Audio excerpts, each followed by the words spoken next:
Live from the Pathway Studios in Johnston proper. You are live from the Path.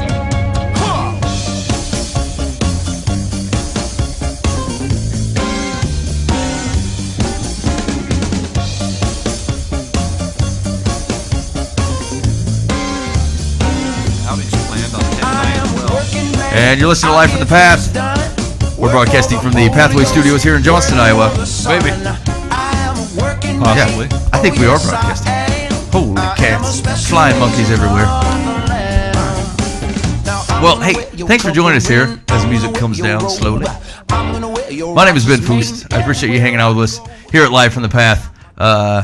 I'm the handsome guy in the corner, in case you don't recognize me. The smooth tenor of my voice comes to you weekly here at livefromthepath.org, and we are about honest faith, fierce grace, and donkeys on the Live from the Path radio program. I feel bewildered. Why do you say that? Because I sit so close to you? Yeah.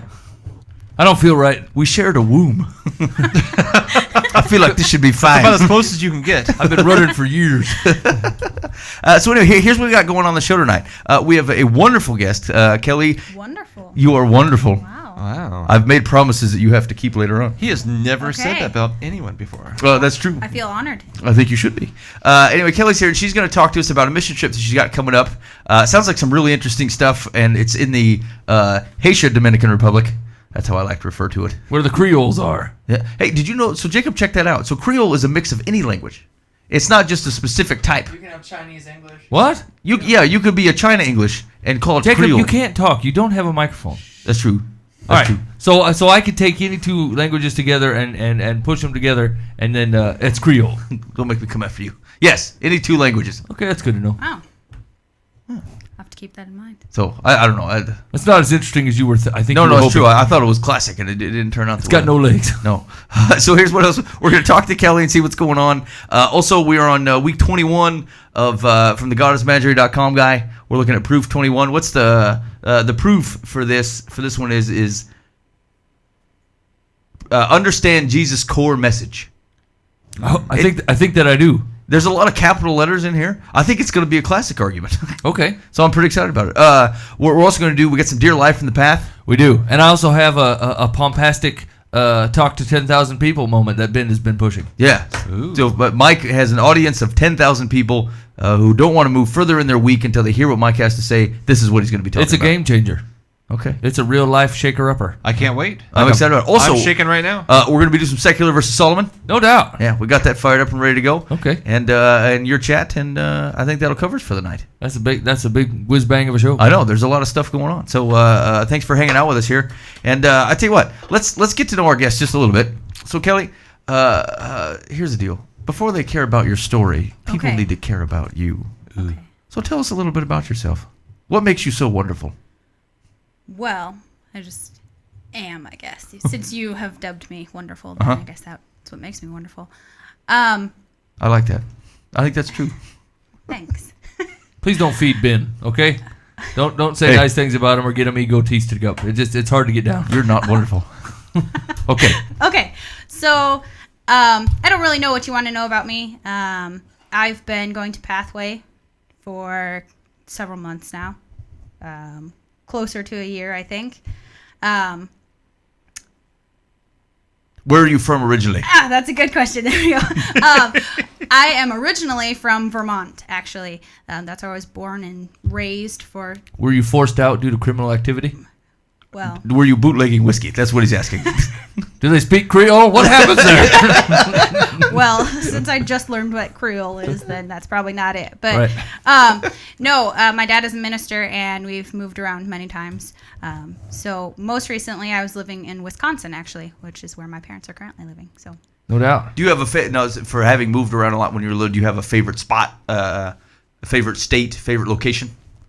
when I lived in Vermont, I swore when we left that I was going to move back there when I turned of age, I guess. But I guess I'm not of age yet because I still haven't made it back. That bootlegging thing will fall off your record. You can go back whenever you want. Yeah, that's what I'm waiting for. So. You're saying Vermont? What? I was trying to figure. I can't find us on. Are we broadcasting? Yeah. Okay. Because it's not coming through over here. Hello? Testing. But I'm sure it's recording, so we'll be able to use. Okay. You know. Sorry. We've been doing this 3 years, Dan. We've explicitly talked about not talking about technical difficulties over the microphone. 3 years in. You were trying to engage me in the conversation. I wasn't listening. Vermont, Dan. That's where I'm from. Okay. Vermont. And I'm trying to figure out why would anyone want to go to Vermont? Okay, well, there's a lot of reasons that you could go to Vermont. This time of year, it's very gorgeous. They have teddy bears there, right? I'm sure that they do. They Famous have. Vermont teddy bear? Yeah, that sounds nothing like I've of a never teddy heard of that. No, before. it's on the radio. They talk about it on the radio. All right. Okay, all right. We're not Realistic Radio. We don't talk about the Vermont Teddy Bear Company. Okay. Okay, so let's talk about a little bit what what you have going on. So you have a mission trip. When are you going? I'm going November 6th is when we're traveling out, and we'll be there for a week. And you're going to... The Dominican Republic. Okay, so... Now, hold on. Where's that at? What do you want me to act like I know? I don't know. Where is it? What do you think, What do you Dan? think? Yeah, hold on. Let's do a quiz. Dan, where's the Dominican Republic? It's somewhere south. South. Dan says south. A solid guess, being in the Northern Hemisphere, always guess south. Your chances are good. It's not Canada. Okay, so it's off the southern tip of the United States, Florida. See? So you head south. That's Cuba. Huh? It's there. It's down in that area. It's in that island off. You don't know either. Central and South America. That's Cuba. Okay. All right, you're going somewhere near Cuba. Go. Okay. We're traveling with Haitian Ministries, and that may be a little confusing. 'Cause Also it's known as not- Cubans. I'm with you. Sure, okay. I guess. Anyway, we're actually going to be working with Haitians that are... Why is this squeaking? Okay. That have been relocated to the Dominican Republic. And so, what basically, what's the scope of the ministry? What do they do there? Kind of with most missions, I guess, it's kind of your main focus is to make followers of the people there. Not followers of the people, but followers of Christ of the people. I was going to say, I don't think I can support this mission. Well, if I got a little... Today we're going to follow Pete. Everybody loves Pete. Come on, look at him. He has a great hat. You got to start walking, Pete, otherwise we can't go anywhere. Okay. So, followers of Christ. So do they have like an Of the established church there that they're after? Or that they're part of?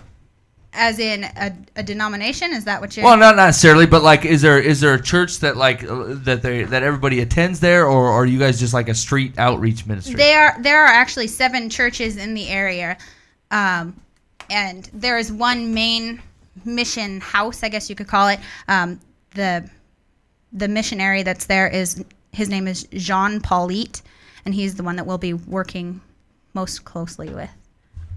Well, it sounds like a cool name. So how'd you get involved with this organization? Well, actually, my brother asked me over Labor Day, or Memorial Day, whichever one just happened a month ago or so. He asked me if I wanted to go on this mission trip. It's his first mission trip as well. And I said, nope, can't do it. I have too many school bills. I have this, that, and the other thing. I can't go. It's too soon.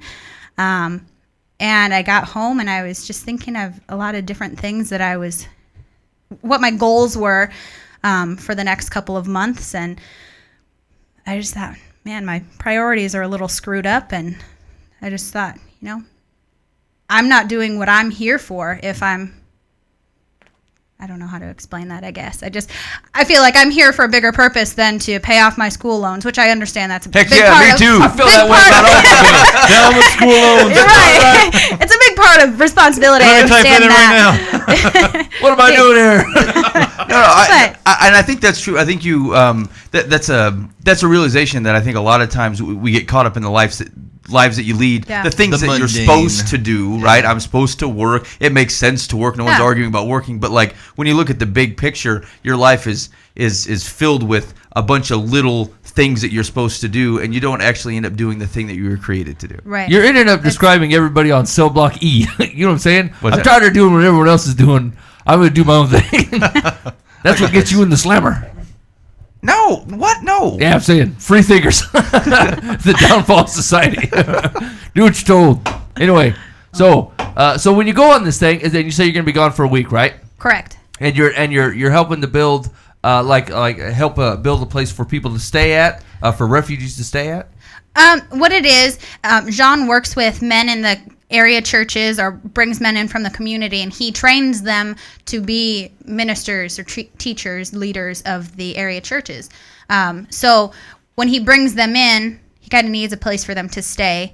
So we're kind of making his house a little bit more equipped to house them for that duration of the training. So. And how many people is he looking to house at a time? What do you 30. think about that, Dan? I'd give 75, 80. Well played. Come on, Dan. What do you think? How many dudes? 75, 80. Probably Yeah, 75. no. That's a big house. That won't is. take- A lot of food. Yeah. I think Castro's on his way out anyway. You're right by Cuba. You can just stay at his That's place. true. Grab a missile. Okay, so this doesn't sound. I mean, plane tickets, hanging out for a week. This doesn't sound like a necessarily cheap venture. I'm assuming this is costing something. It is. We have to pay for the plane tickets. We have to pay for the mission house where we're staying. We have to pay for a translator, for transportation costs. All in all, it's going to run us about $1,200 Okay. per person. That's really going. not bad, though. No, it's really not. So Yeah, I mean, if I don't pay my school loans, Yeah. I've got that pretty much up. Money to just show up out of nowhere. well. it's hanging around. Take my Mazda. I don't even need it. yeah, there you go. So, if people want to help to offset some of this expense that you've incurred, how can they do that? I've spoken to Dan about the church sponsoring me. Is that how you would say it? So we've kind of set a thing up where if you want to make a tax-free, tax-deductible Yeah, huh? donation, you can make a check out to the church, or you can give through the church. I think he set something up online to pay Let's or just see to if donate. it's there. Okay. It's supposed to be there. On our website? Yes. Okay, so you can go out there and you can specifically Right. allocate money to Right. help you. Okay, cool. And last weekend, I actually traveled up to Wisconsin, where my parents live, and there are a couple different churches in the area that allowed me to come in and speak to them on behalf of the mission and talk to them for as minimal amount of time as possible because I get really nervous public speaking. So, And you were able to raise some money that way? right, Boy, I feel like we better pony some up, you know? yeah, We can't have people leaving their home church coming back. We haven't raised nothing. yeah. That'd be embarrassing. Okay. For sure. Well, it sounds so. And when's the cutoff for the donation? Up until the time that you get on the plane. Well, actually, I paid for my plane ticket myself, and just raising money to kind of put that back on my thing. So that's taken care of so far. And the rest of the money that I'm needing for like I said, the transportation costs and the translator fees, that I can be getting money up until November 6th, really. Okay, good. So, So- if they want to donate, they're going to pathonline.org. Is that right? Is that our website? Yeah. pathonline.org, and there's a giving tab. And then there should be something located by the giving tab to donate some cash. There should be, but it did not show up for some Okay, reason. there's not one I'll there. fix that. It'll be there by tomorrow. Okay, it'll be there by tomorrow. No one's listening now, so by the time you guys hear this, it's going to be up and rocking. So go there and donate some money for this for the mission trip. Mostly because as the Christian radio show said last week, you're not spreading the gospel, so you might as well pay someone else to do it. So did you were you able to raise a little funds last week? I was. Through the two churches, I raised close to $300. Okay. Through my parents' church, my dad has actually asked if we could leave the plate out for 3 weeks or whatever, just so that people who forget to bring their money or things like that. Right, the guilt plate. Yeah, You exactly. pass by it 3 times. Yeah, going, and you're like, ooh, I really should Does it give have something. a picture of a small child next Yeah. to it with a fly on its nose? one arm missing. It just needs a place to sleep. That's right. So we've raised some money through my dad's church. So you need another $1,000 about. I mean, do you have like an exact figure that you can help us with here? Right. Okay. Yeah. Sure. I need right now about $600 is what I have left. to raise. $600 when we reach our goal. So it looks like, we have 45 minutes left in the hour. I need to see these phones Apostle. ringing. If I don't Good see for the apostle the Holy level. Spirit is leading you to donate. But seriously, if you want to donate, so you can go to the pathonline.org. hit the tab and go ahead and donate that way. If you are a member of the local church here at Pathway, either talk to somebody, float a check this direction, or just get it taken Throw care the of. offering. Yeah, Put definitely. Kelly's name on it. We'll know what it's. Put Haitian Ministries. Yeah, on that's it. Put something really hard to spell on there. Make Yeah. them write something like really hard. What's a hard word to spell? Dan, let me write ask you this. something in Creole. How's As that? a guy that handles, so if an offering comes in and I put $50 in an envelope and I wrote like hot tamales on the outside, what would you do with it? Would you assume there's a specific would you try to find me, or would you just say general fund? I'm guessing that the treasurer would come back to you and say, guess what? You need to take off this designation because that's not how it works. You give the money back? Yeah. What if it's just cash? $50 cash, hot tamales. Yeah, that's what I'm saying. I'm just gonna give 50 hot tamales. Then we would probably make some legitimate tamales and give them to the food pantry. It was- Well, you guys are you're like a big puppet. You know what I'm saying? No matter what I write on the offering plate, it's what happens. Like 4 clowns. Next week there's clowns. And juggling. Shoot, someone keeps giving the polar bear. What are we going to do? All right, well, you're listening to Live from the Path. Keli Johnson joined us tonight. If you, like Mike said, if you want to provide some support, you most certainly can. If you're a local member here at Pathway Church, you can drop it in the offering box. Do not write hot tamales or polar bear on it. It's not going to get where you want it to go. Put Kelly's name on there, or Haitian Ministries, or something that has something resembling that we know how to get it to her. I was told through the coordinator of the trip that if you put my name on it specifically, that it'll mess something up with the tax deduction. Ooh. So Yeah, then it's like Haitians. income and it's like Right. kind of ministry. Okay. Yeah. so Just one Haitian ministry, huh? Haitian ministries Yeah. on it. Okay, That's good. cool. Done. All right, I think that can be done. Well, excellent. I think that'll be awesome. Hopefully a bit of fun. Now, would you say that you have skills in this area of like putting up ceiling fans and making bathrooms and stuff? Actually, they asked me that when I contacted them and said that I wanted to go on this trip. They said, "What are your gifts?" And I kind of did what I did with you when you said, "Tell me about yourself." What do you I'm wanna from know? Vermont. Yeah, exactly. I can travel. Yeah, I There's travel one to well. start, Mr. Man. I'm coming already. What do you want from me? You're so picky. Yeah, so that was the question that I kind of said, well, you know what? I don't specifically have, hey, I am this amazing ceiling installer or anything like that. But I love kids. And that's what I told her. I said, you know, I love kids and I love helping with that. I love people. And so I think that in itself will be a good ministry there. And I said, I follow directions well. When I told my dad, he laughed, said, have him call me. He doesn't think I do. You're not North, really south. helping your fundraising. Yeah, no. But I mean, if you tell me to do something, I can follow through. We need a new ceiling fan or a Yeah. new exhaust fan in the bathroom. Could you go ahead and do that? Sure. To warm you up for the trip? Sure, I'll see what I can do about All right. that. But so through all of this, and I said, oh, I'm pretty strong, you know.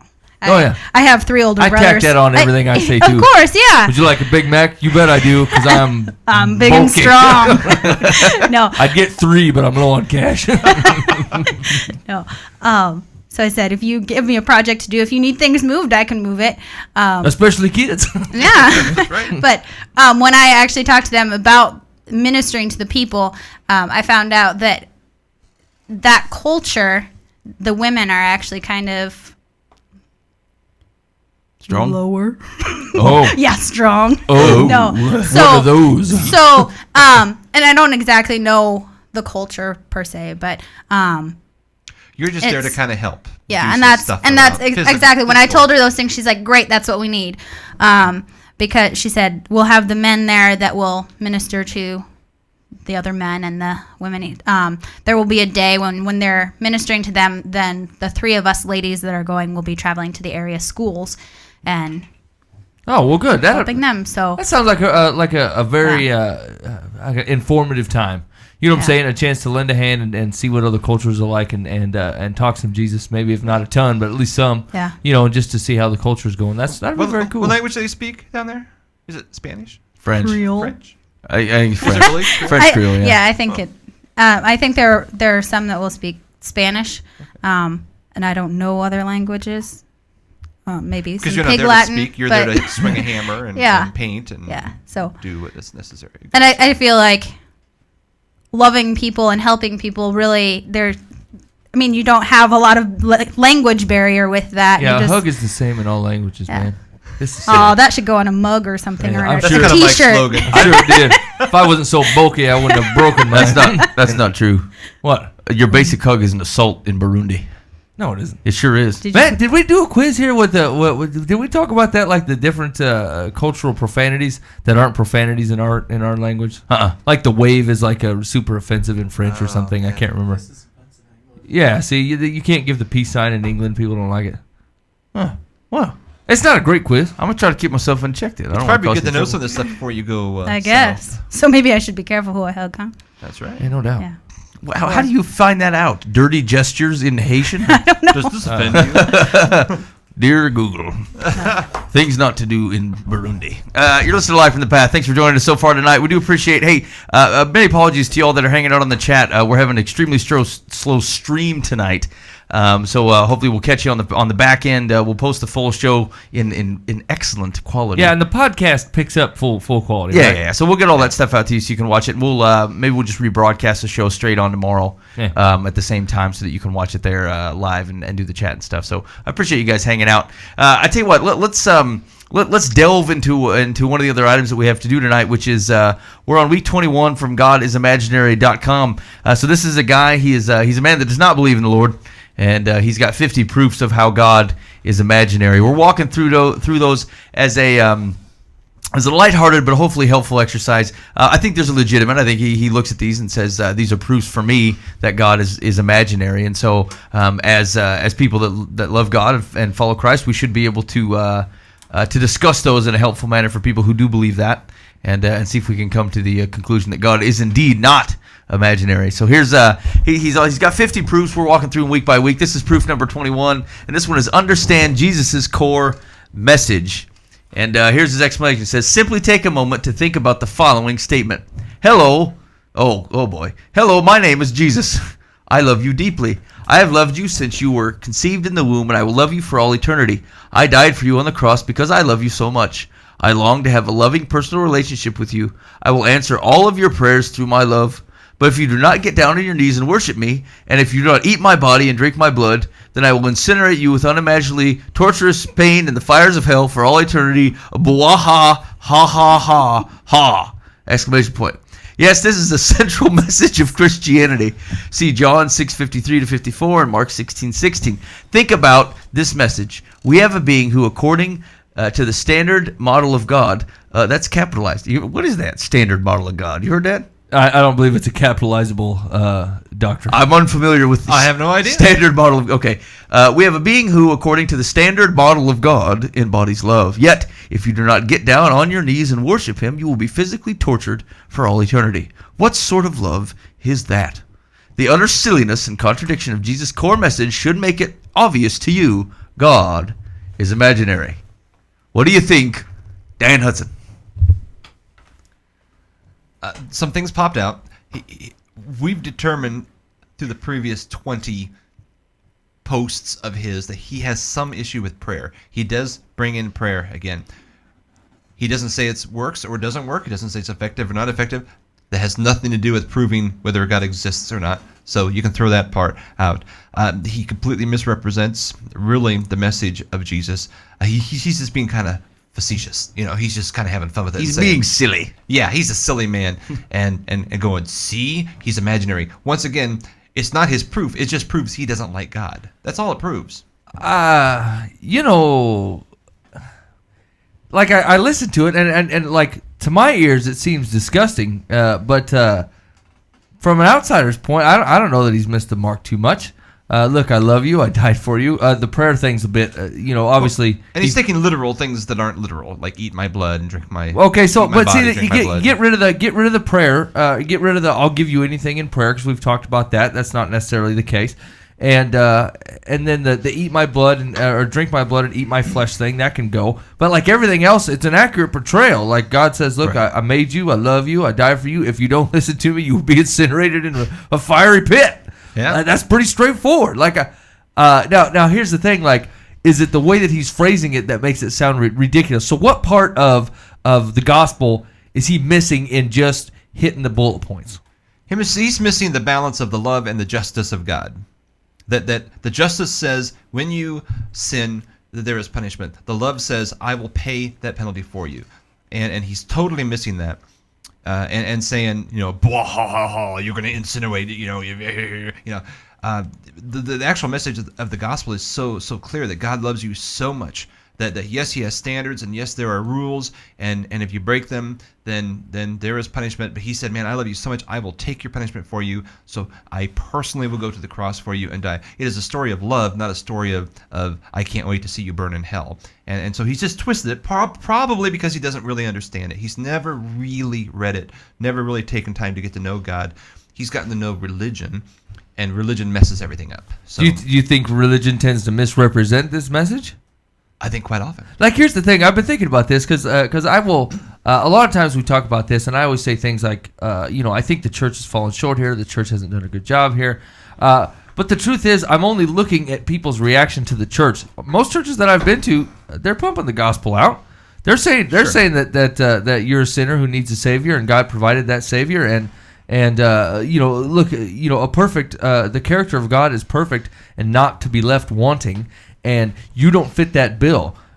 God realized that and said, "Look, I don't want to see you go away just for this. I'm going to provide the sacrifice. I'm going to cover what, because you should be dead. I should have killed you because that was the, like, if you want his extreme justice, he said, look, the penalty for sin is death. He should have killed you immediately as soon as you did not act in the character of God.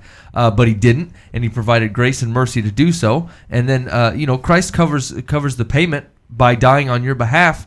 And then, all you have to do is accept that gift. And like, I don't see a whole lot of churches failing at this point. Do you?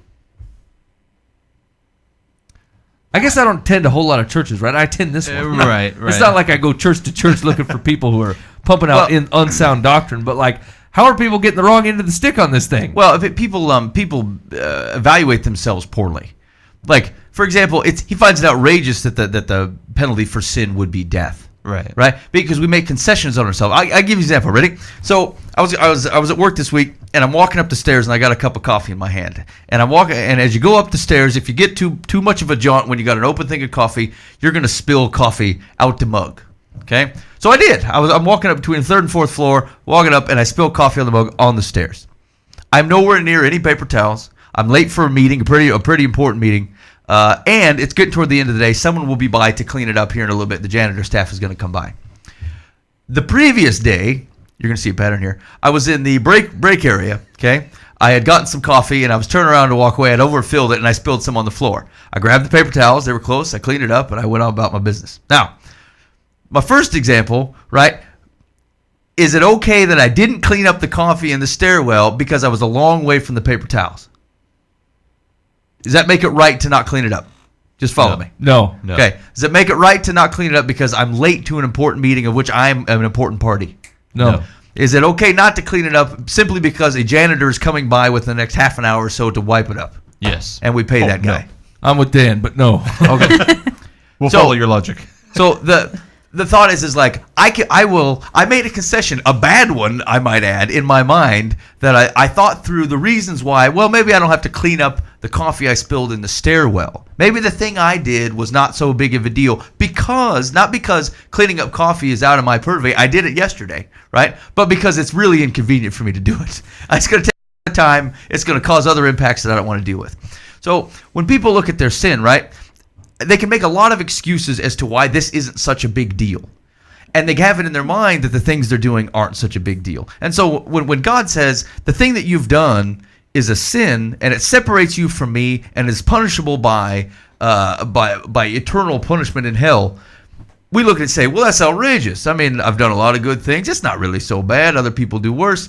It's we don't see sin the way God sees sin, and so he can look at a statement like that, and without at least taking in God's perspective, he thinks God is ridiculous because he's overreacting to this thing that we've made concessions. But the thing is, with sin, we make concessions out of selfishness because we don't want to think we're that bad. We don't want to think the thing we've done is so poor, and we don't want to be able to have to evaluate our lives in a harsh light. So we make concessions, and I say to myself, Ben, you're a good guy. You cleaned up the coffee yesterday, and that janitor's going to be by here pretty soon. So, I mean, you could clean it up, but he's just going to get it. Now, yeah, we pay the janitor, and you could make the case that, like, we do pay him to do that. However, I spilled it. I made a mess, and I really should be cleaning it up. It's not right just because some other guy also comes by and can do it. Is Jesus the janitor in this metaphor?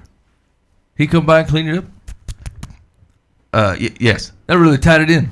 That's where it hit home. Can I simplify this story a little bit? Go ahead. Okay, let's just use a different analogy here. You're walking by a house and it's on fire, and there's someone upstairs, and you say, "Hey, the house is on fire. If you don't get out of the house, you're gonna burn." Now, is that an evil? What am I saying?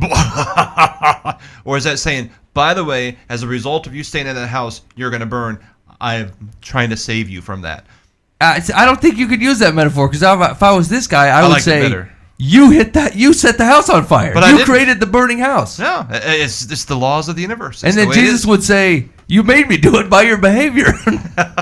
I told you if you don't light a match by the gas can, the place won't explode. So you chose to light the match. Adam? Here's the thing. Like sometimes I do catch where they're coming from with a character of God's struggle. Like I get that part sometimes.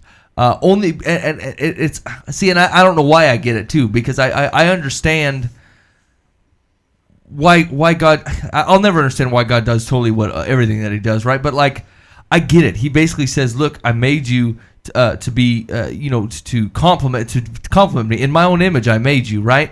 And then you screwed it up. That it wasn't me. I didn't cause you to fall, but you as a human race screwed this up. And I've been working night and day for generations to try to get you back and show you how to get back in community with me. And you're kicking and fighting and screaming. And so like I get that part of God's heart, but like from the big swath view, people talk like this to me all the time. Like they explain the gospel like this, missing the two things they're generally missing is accountability and grace. The two things that like they won't recognize that their lifestyle has caused a separation from them from God, right? And if it has, they won't acknowledge that there's anything wrong with that, right? God has left me, not me left Him. So what? I do this and this and this. Is that enough for my wife? Won't leave me? Why would an all-loving God leave me, right?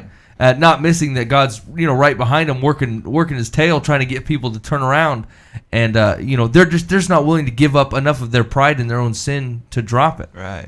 Well, once again, this does not disprove God. It proves the fact this guy doesn't like God's message. So God's not imaginary. He just doesn't like what God has to say. Right.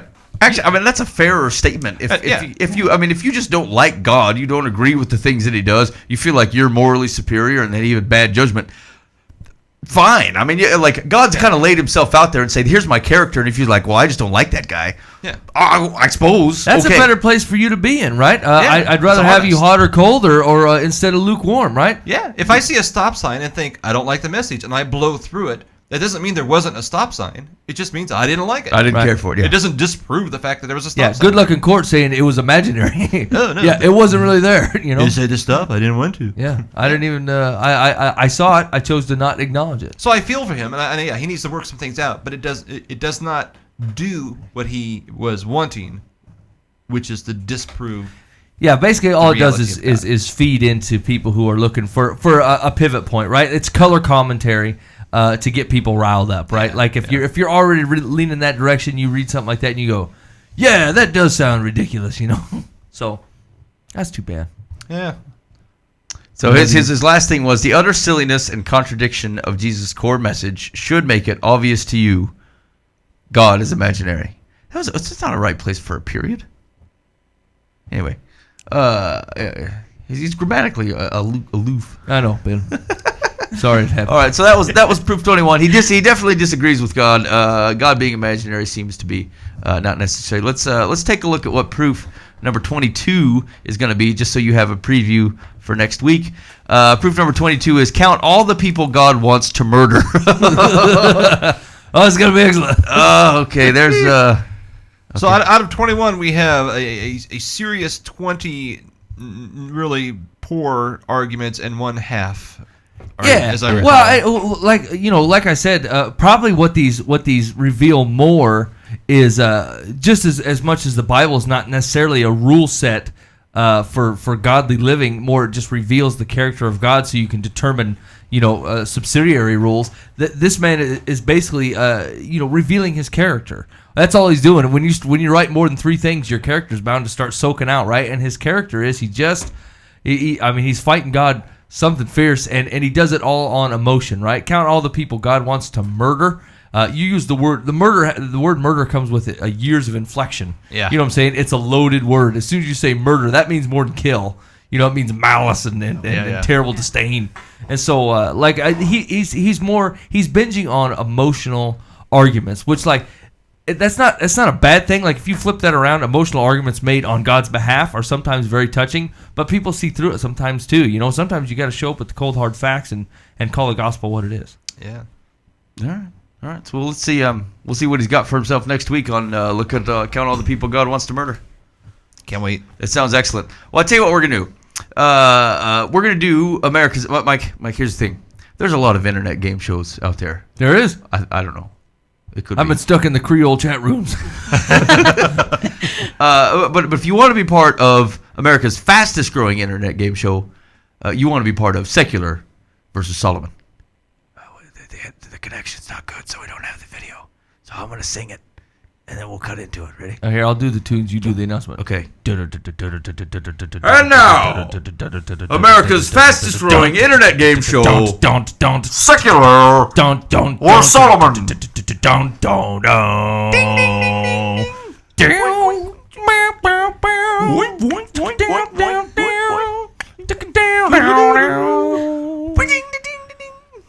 Secular versus Solomon. That was actually pretty close. There you go. There it is. I watch it at home. So here are here's the low rent rules of the game. I'm going to give you a proverb, and you need to tell me whether that proverb is a secular, a worldly bit of wisdom, or whether it is from Solomon or a biblical bit of wisdom.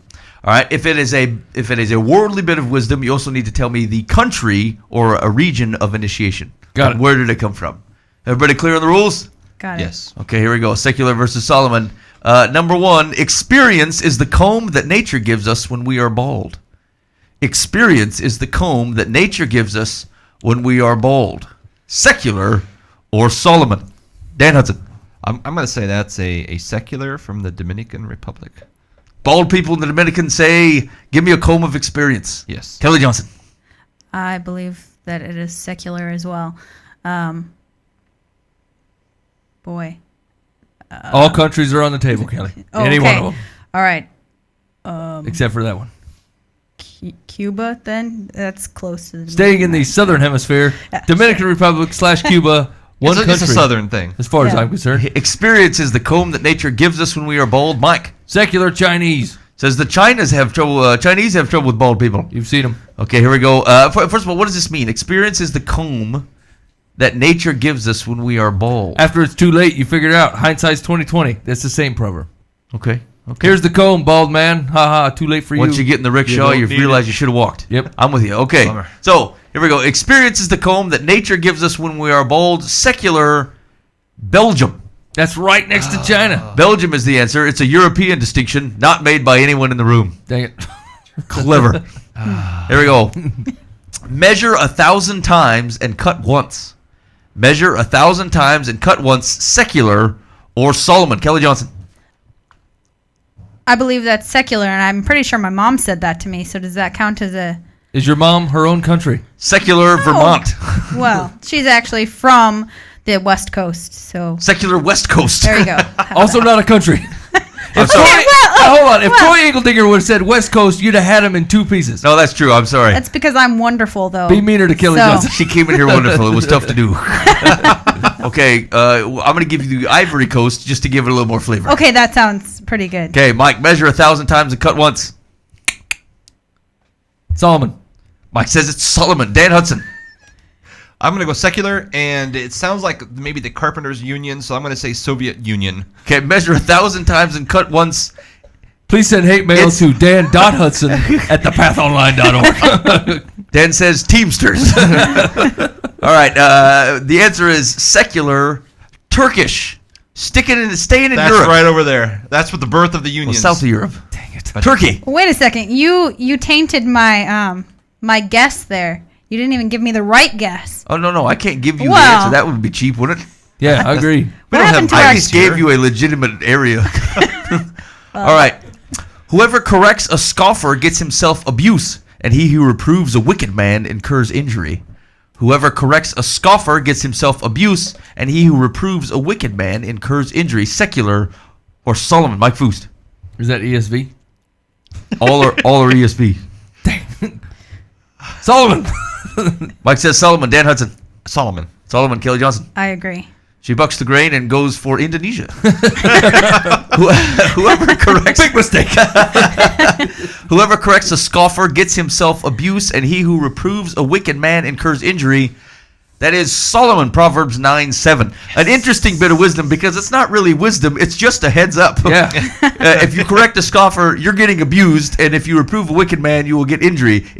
He's not saying ways to avoid it, he's just saying it's going to happen. I've seen it happen. This is what's going to go down. I'd really like to. I'd like to put this into action sometime. I guess I've never seen someone scoffing and said, "Hey there, Stop hey, it. quit it. That's too much scoffing. You're doing that poorly. And then the wicked man comes out of nowhere. What did you say? What does a scoffer do? Like, give me an I example. Scoff me so that I may feel it. It's like union thing. the British Parliament. The British Parliament guys like, we here today would like to enact this law. Hello, hey, boo. You know what I'm saying? Those guys. Naysayers? Yeah, the peanut gathering. Yeah. Were you going to expound on that, Dan? Or? No, You just said said it naysayers pretty twice, well. but Yeah. said it I in was a going to, different and I voice. thought, yeah, you summed it up. I disapprove of your life choices. Scoff. Is that right? Is that correct? Scoffs. Yeah. I suppose. Scoff and such. I don't like what you're doing. Then I I'll don't like sneeze where you're afterwards. Going. I don't like how you're doing Like I'm it. made sick by your behavior. I tell you what, when he describes a wicked man, not only is the man wicked, but he's willing to beat you down if you portray his wickedness. Well, he said the scoffer you invite abuse from the scoffer, and you're at the wicked man is. I'm assuming when he says injury, that's physically violent. Oh, I assume Emotional injury is a 20th century distinction. No, Solomon didn't believe in that. Okay, here we go. The poor are disliked even by is disliked even by his neighbor, but the rich has many friends. The poor is disliked even by his neighbor, but the rich has many friends. Secular or Solomon, Mike Foos? That's Solomon, echoed by Jesus. Solomon plus Jesus. Agreed. Dan Hudson. I'm going Solomon as well. Also Solomon. Keli Johnson. I feel like a follower when you asked me Are you a last fan about those. or a follower? Fan or a follower? Well, I'm a follower. Classic. Okay, I'm sorry. Solomon. Okay. All right. Keli Johnson is going with secular. What is the former Soviet Union? The poor is disliked even by his neighbor, but the rich has many friends. Solomon, Proverbs 14:20. Definitely. I know that because my neighbors don't like me. Because Actually, your neighbors are union carpenters. That's why they don't like it. They're tearing my house apart right now. a group of teamsters that measured 1,000 times and cut once. Hey man, that there's my like tire flat? 15 vans on my front yard. Okay, so traditional horse's head? traditional biblical wisdom would otherwise seem to talk about a man being rich in other ways. Is Solomon talking about money in this case? Yes, He I'd is say directly. so. The rich. Why does the rich have many friends? because he buys them with You their want a cash. piece of it? So he's saying the friends aren't real? No, they're actual friends. But like Jesus describes this when he I really didn't start bringing my Bible. I don't this know week. my Bible well. Now here's the deal. He talks about it in when he was talking about money, and he basically said, look, you don't want money to be your god, but if you're blessed with a lot of money, use it to make friends. Use it to bring people to Jesus. I don't remember that one. I need a Bible. I'm gonna go get one. Oh no. Talk amongst yourselves. No, Mary Baker already said that, and I recall. Hey, Baker Eddie. Also, heal yourself with this $20 bill, and then give it to me. He who does not know one thing knows another. He who does not know one thing knows another. Secular or Solomon. Dan Hudson. That is a secular South Korean. If the South Koreans don't know one thing, they They're know another. tricky. Keli Johnson. A secular. I really need to learn my geography here. Any country will do, Kelly. All countries are still available. North. South Korea is taken. South Korea is taken. Okay. North Korea is not. Yeah.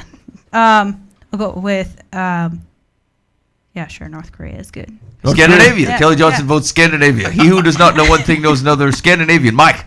I'm going to go with secular as well. And I'm going to go with, where's Puerto Vallarta? Puerto Vallarta. Yeah, that one. Is that his own country? Is that Yeah. a standalone entity? What do you know? Could be. Is it the answer right now? Carson, double check that thing. Okay, he who does not know one thing knows another. That is secular Kenya. Puerto Vallarta. Kenya. is the answer. That's where the PV is. If you are a peg, endure the knocking. If you are a mallet, strike. If you are a peg, endure the knocking. If you are a mallet, Go ahead, Dan. The Union jokes can fly. strike. Secular or Solomon. That is who? It's your guess, Dan. You can't Okay, give I'm advice. sorry. That is obviously a secular Polish, Secular Polish. Polish, yeah, Kelly. proverb. I forgot the word proverb. That's a key word here. Thanks, Dan. Okay. Secular Sweden. Sweden. Good. Oh yeah. See, See, that's a I'm good catching diversion. on. Is that Yeah. North Sweden or South? It was the Swedes. I'm going to go with secular and Puerto Vallarta. If you are the peg, endure the knocking. If you are a mallet, strike. What's the wisdom there? If you are a peg, endure the knocking. You do what you're made for. Live in your place in life. Sometimes you're the fiddle, sometimes you're the bow. What Thessalonians, right? If you were stay in the station you were at when you came to Christ, Unless you're in the union, you don't have to do anything. take a break at 3. Answer is secular Morocco. That's right by Puerto Vallarta. It's Morocco. Did you look that up, Carson? We don't have any internet.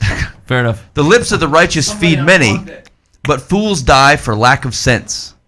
The lips of the righteous feed many, but fools die for lack of sense. Secular or Solomon?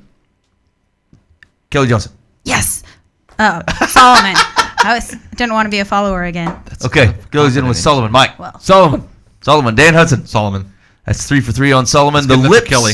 Yeah, of the righteous feed many. The words of a righteous man are enriching to those around them, but fools die for lack of sense. Proverbs 10:21. Solomon. I called it. Whoever is I called it slothful will first. not roast his You're game, but the diligent man will get precious wealth. Whoever is slothful will not roast his game, but the diligent man will get precious wealth. Secular or Solomon? Mike Foost. Ecclesiastes, Solomon. Mike says Ecclesiastes. Dan Hudson. I'm saying Solomon as well. Also Solomon. Kelly Johnson. I say Solomon as well. Which book, Dan? I would say Proverbs about 24. Proverbs 24. Proverbs doesn't go to 24. He goes to 31. Bummer. That's the way to bring it, Dan. Your A game. I love it. Dan, they're going, oh, man. I thought I had him. I had it confused with Mike, Luke. what was your guess for the space in Proverbs? I said Ecclesiastes 24. 7. Oh. What is it? Doesn't go to 31. Vapor. What does he say? Life is vapor. Proverbs. It is Solomon. Proverbs 12. Proverbs Vanity. 12. Vanity, dyslexia. vanity. A single dozen. Your pride cometh before the fall, Hudson. A little sleep, a little slumber, a little folding of the hands to rest, and poverty will come upon you like a robber, and want like an armed fox.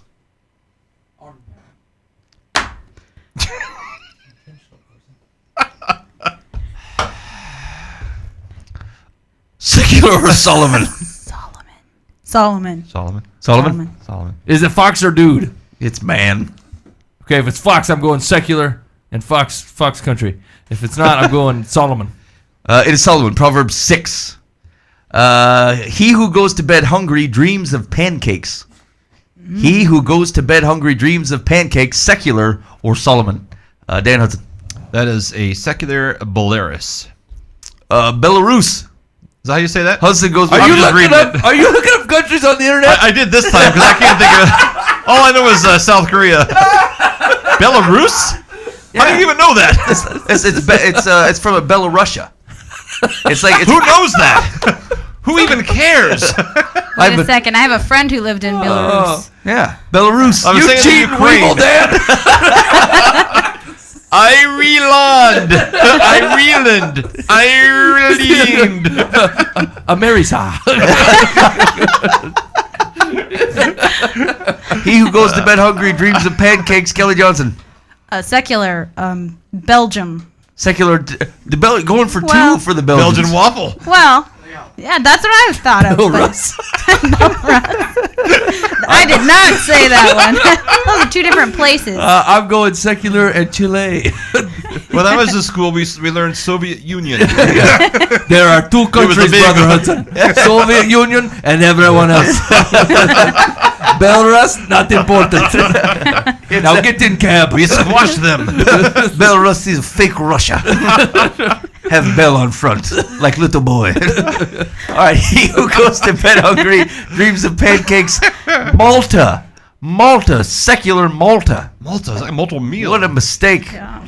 All right, you have just unfortunately participated in a rousing game of the internet's fastest growing internet game show, Secular or Solomon. What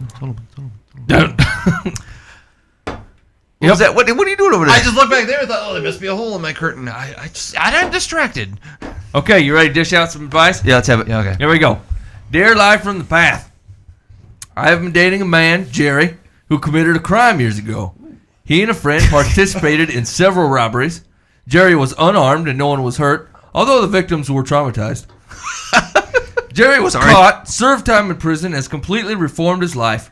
He finished college, was married for many years, is a devoted father to his children, and holds an excellent job for which he is respected. Despite the way Jerry has lived his life, I'm having a hard time getting over his past. Although I know he has done everything humanly possible to redeem himself, I can't help wondering what kind of person he is deep down. We are starting to get more serious, and he doesn't know I'm aware of his record. A mutual friend told me long before Jerry and I began to date. I'm concerned that if my children know about what he did, they will never accept him. Although I have never met someone with whom I feel so compatible since my divorce, I wonder if it's worth pursuing.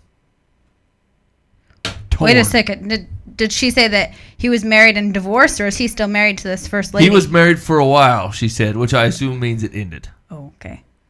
Just to be clear. Help me, Life from the Path. This man seems great. Well, ma'am, here's what I believe. I believe you're not quite mature enough to handle the relationship. That if you truly can't get beyond it, then bail. I mean, it's I think it's silly. I think it's unfortunate for both of you, but she obviously respects the guy, likes him a lot. Kind of read between the lines. She loves him, but is afraid she can't get past that herself. So she will always hold it against him. If she needs to fix it, if she doesn't, she'll use it against him the rest of their relationship. Yeah, it's totally not fair to continue with that relationship if you're gonna hold his past against him. No, it's I feel like he should have let this out of the bag already. Like a mutual friend told her about the criminal record. If they're getting serious, I feel like this should have come up already. Oh, by the like, way. hey, by the way, I'm a convict. I can't own a pistol and vote. You know what I'm saying? These are good things. Like on voting day, when he's like, "No, I'm not really interested." Yeah. Why not? Seriously, do your duty. No, I'm busy. Got work to do. You know. Are you a felon? Yeah. I work for the union. I got to get going.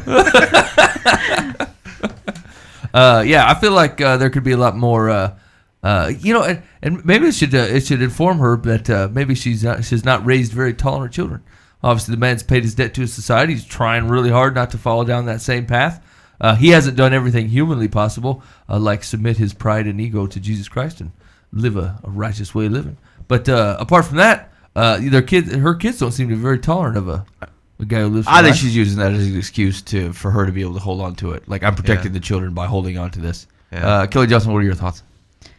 Well, I was kind of going to say something when Dan was talking. I mean, I don't know if this is biblical advice here that we're supposed to be giving, but the Bible talks about love keeps no record of wrongs. I mean, I think that's a big thing when you're in a relationship. If you're open and honest with things, then you have to forgive people, because when that comes up later, you don't want to have that to throw back in somebody's face. I mean, it doesn't seem like a good relationship if she can't forgive. Hey, forget about it, dude. It would be good for them Stop booting me. It would be good for them to sit down and have the conversation. Hey, why haven't you told me about this? I've heard about it. Where are you at with this? I want you to know, that I'm kind of feeling like it could be a problem, and then he might bail on her. Right. saying, "Wow, that happened like years ago. Obviously, years ago." But it is kind of odd that he hadn't told her. I don't know. Yeah. Several robberies, you kind of lose the ability to say, "How dare you judge me? My I name's traumatized people." You know. My name's Clyde. My wife Bonnie. Well, she's not with me anymore. I was married for a while.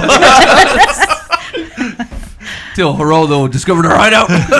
They think I died, but Meet my friend Jay Hoffa. Secular says, "Let me help you. Jerry is a man who made a very stupid mistake in his youth, who has paid for it. But it didn't stop him from turning his life around and making a success of himself. Many people respect that. I know I do. Because you and Jerry are getting serious, he should have mentioned his past to you. The two of you need to have a heart-to-heart talk. If you are truly worried about the kind of person he is deep down, this is the way to find out." Yeah, people don't lie ever. You know what I'm saying? As soon as you say, "Hey, look, we're going to have a heart-to-heart," people all put all their defenses down and spill the truth. As for your children, once you accept him, so will they if you impress upon them how hard he has worked to become the person he is today. yeah, I just want to know: has he not told her because he's moved on, or has he not told her because he's hiding it? Because that's two different things. Yeah. Well, you know, And she needs to go from there. a lot of people use it as a you know, if they've overcome something, I don't know, I feel like it generally comes up. If they've done it in a, of course, I see this a lot with Christ, you know, more than maybe without him. But like, if people have overcome like a gnawing sin or some behavior that they used to do, they're the first ones to jump on the rooftops and say, "Look, this is how I got rid of it. Yeah. It's plaguing. It's terrible. I'm gonna tell you how to get out." You know. Yeah. So I used to have poor taste in clothing, and I changed a lot. yeah, it's a wonder that Jesus has worked with you as well as he has. Dear Live from the Path, I've been going to a small community building near where I live to sing karaoke. I love going there because no alcohol is served. Everyone acts like family, and I can take my kids and grandkids. My husband doesn't go because he has other stress relievers, and we have different interests. He knows some of the people there and doesn't mind me going with my best friend. I love my husband very much. I am not looking for love. However, last month the DJ's wife was waiting for me and said she didn't appreciate my singing with her husband. She never comes either. And told me to stop leaving comments on his Facebook page. I tried to explain that I thought he was my friend, but she wasn't having it. She wanted to start trouble and ruin what happiness we all have. I thought about not going back, but I love singing. I haven't done anything wrong or said anything inappropriate. My friends at karaoke want me back, and my husband says I should go. I've been so down about this. There's no other place around where they don't serve alcohol. Please help me. So who's this other girl's husband she was singing with? Yeah, Juice Bar Karaoke. I mean, can't she go and not sing with him? I don't know, I'm sure. Or did I try my But they all act like a family, Dan. That would really break up their family atmosphere. Well, I would say she needs to honor the wife of this guy. I would still go. I would just not sing with him. I would say, hey, if he asks, I'd say, hey, you know what? Your wife really would appreciate we don't do it, so I'm sorry, I won't do it. I have to respectfully decline. This is a grandmother we're talking about. Yeah, yeah. I don't know what that means, but I mean, it's just like... Yeah, instead of like that usually means that her kids have kids. You're quick on that one. Yeah. I guess what I'm thinking is, she's not like some young gal trying to work the crowd or anything. Well, so that would be better if she was 30 years old and singing with another lady's husband. That's okay. But if you're an old lady, you can't do it. No, that's what I'm saying. I would kind of be worse. Then it'd be kind of like, well, what are you doing? But she's like, she's happily married. She's a grandmother. She's not like out trying to steal some guy's. So she says. The husband seems to have no objection for her leaving the house. Husband, I need to go out and sing. Oh, yeah, definitely, yeah. You should go back. There's been confrontation there? No problem. You should really storm back in there. Just get out. You know what I'm saying? You're singing, close songs with another man? I love it. Whatever relieves your stress, baby. Endless love? Go for it. I think Dan's right. I think you back down. Like, wait. Could you flag the tape there? Yeah, that's a keeper. This one's not broadcasting, Dan. Sorry. I think Dan's right. That's what I heard. Record it and loop it. But actually, I think Dan's right when he says, "Look, your job is not to cause other people to stumble." And really, if that relationship with that man is more important than as you view the relationship with his wife, then that relationship between you and him is out of proportion. You know what I'm saying? You need to back down. Because there was never be any friendship that I would say, look, I can't believe you're taking your wife's side on this. You know what I'm saying? If I ever think that, then it's time for me to back up because I've overexerted myself in a relationship I don't belong in. Yeah, and if even if the guy's trouble with his wife is not reasonable, that's his thing to deal with. Like, you need to stay out of the middle of that until it gets resolved, right? Yeah. Until she comes up. And is it awkward for her to be posting on his Facebook page? Everybody posts on everybody's Facebook. I wonder what she's saying. Like, hey, I had a lot of great fun together. Like, that's weird. Right. Now, I have noticed some people are more sensitive about Facebook than others. Like, I know a few couples where like they have a joint account. Yeah. So it has like the wife and husband and wife's name. Like, well, we're not doing anything secret. I don't know. I suppose, like, I mean, I'd totally submit to something like that, but my wife don't want to hear from my hillbilly friends. Yeah. You know what I'm saying? She looks at my Facebook and goes, how do you even know these people? Yeah. What is that? I'm like, I don't know. Yeah, maybe we have a relationship that we're like, we can trust each other. Yeah. It's like I would never do anything, and she never would either. And at the same time, she has my password. I don't care. She sees. I have nothing to hide. I use the same password for everything. My wife could totally clean me out What if is I it? wanted to. I can't tell you. Oh. It's only me and my wife knows, and that pad of paper she keeps in her desk. What's your dog's name again? 502. Mike's dog 11. Let me in. Jackpot. Well, thank you for hanging out so far with us this week. We do appreciate you listening to Live from the Path. You can catch us every Monday night from 10 to 11 p.m. here on livefromthepath.org. Also, hey, sign up for the podcast. If you go to the website and there's a little podcast link there, you click that, you can sign up, you get it on iTunes or whatever your favorite chosen entertainment device is. You can get us showing up in your ears on a weekly basis every Tuesday morning. Something smells like wind in here. It's feet. So it's got to be feet. Let's get out of here. All right, and we'll catch you next week. Kevin Lindgren is going to be in studio, so we'll catch up with Kevin, see how things are going on in his life. And hey, the following Tuesday, we're going to be broadcasting from the Petra concert. Ooh. So it's going to be pretty That'll be big. live event from Petra following Tuesday on Live from the Path. Thanks for checking us out, and we'll see you later. I cannot remember just how it got started. I know it's just part of the way this goes. But sooner or later